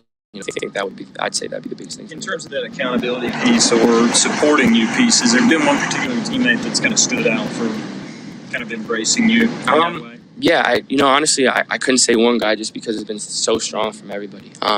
From guys on offense, guys on defense, special teams. Whether it's been my fellow rookie class or the vets that have been here, and for years. Again, it's really been a family environment, a family atmosphere. And I feel like from all angles, all levels, all different positions. I couldn't say one person has been able to stand out because I feel like everyone, us as a family, we've been able to come together. And again, for me being a rookie, this being my first experience in the NFL, I didn't know what it was going to be like. And for this to be what it is, I'm really grateful to be a part of this. Okay, well, you know what? It might have been old, but it was new to us, and maybe it was new to some of the listeners out there as well. So comments of Bryce Young, at least something you can hear from a football standpoint that happened recently, and I'm going to bring that stuff to you whenever we can get to it. I mean, we've had it for a little while, just never had a chance to get it on the air, so and it's still good. What the heck? It's June 29th. It's hot, and we're trying to talk some football. Before we get back to the phones, I want to update first round play Rocket Mortgage in Detroit.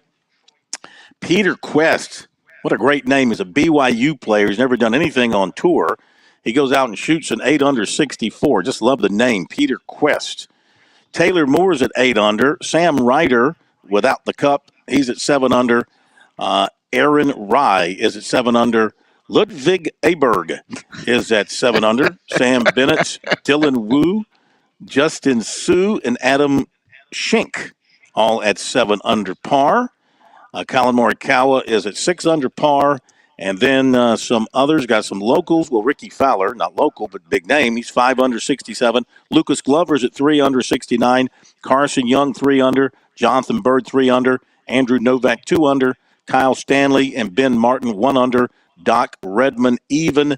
Justin Thomas, +4. And Matt Neesmith, +5. Okay? This is where NASCAR has it over golf. Because golf has these tournaments where none of the big names play, and you've never heard of any of the guys on the leaderboard. NASCAR, to its credit, at least every week its stars run every weekend. Mm-hmm. Yeah, every driver runs every week. I mean, first of all, there's no more missing races, right? Because qualifying doesn't eliminate anybody anymore, does it? No. Is that because of the points, Chris, you think? Is that something maybe golf needs to do a better job at, is penalizing folks for missing tournaments? Or is that something maybe NASCAR's figured out that the PGA Tour could learn from? It's interesting. That's a great question. I don't know how golf, outside of just paying an obscene amount of money, which they might be able to do now that they've gotten in bed with the Saudis, might be able to attract all the top names to play. And they're trying to do some of that. But I mean, when you get guys like, and no offense to any of these guys, because they're a whole lot better than I could ever play. But when a guy like Taylor Moore and Justin Sue and Dylan Wu and those guys that know the average golf fan has no idea who they are, they're not going to tune in this weekend. NASCAR, to its credit, I mean, every weekend Chase Elliott's going to run. He may not finish well, but he's going to be there. Yeah. I mean, NASCAR realizes that it's nothing without its stars. Exactly. And the PGA is more of a group of individuals, and they're not required right now. They're not required to play every event. They pick and choose the events they want to play. All right, quickly, Gamecock Larry, I think, has been standing by, so let's welcome him in our final minutes tonight. I don't know what it is. It could be on his mind, but Gamecock Larry, good to have you with us. How are you? I'm doing just fine. I got a lot to say, but I'll say the rest of it tomorrow. Phil, Coach Curtis Spy, and one of his teams broke the chicken curse that was put on the Gamecocks. And another thing, I heard Phil talking about this guy named Mock, said he named predicted Clemson number 13, and then he went up and said he named off the top 10, and then he named off the bottom 13. Didn't say nothing about 11 and 12. I wonder if that's where Mr. Field just skipped the Gamecocks. Was the Gamecocks number 11 or 12? I caught you, Mr. Field. I caught you, Mr. Field. Have a good Larry, love you, Larry. But the Gamecocks weren't in the top 25. That's why they weren't mentioned. He did not rank the Gamecocks in his top 25. 11 was Oregon and 12 was Washington, by the way. Yeah. Thank you, Larry. Trying to stick it to the corn. Ain't happening. It ain't happening. Bring it, old man. Bring it. But it ain't happening. Okay? Chris, you get your final words before you're gone for how long? 3 weeks? How long you gone? Just all next week and then tomorrow as well. So, looking forward to vacation. One thing, you guys, and I'd love to hear Jeff Owen's comments about this tomorrow. There was a really interesting story that Yahoo Sports did about what some state officials in Illinois are calling highway robbery by what NASCAR is doing this weekend with the street race in Chicago. The amount of money that they aren't paying to the city and the whole 9 yards might be something interesting to get in with Jeff tomorrow, and I'd be curious to hear his comments. Hey, good question. I'll ask it tomorrow. We'll have a very long conversation, I'm sure. You have a great vacation. Pat, thank you for holding on to things. We'll see you tomorrow.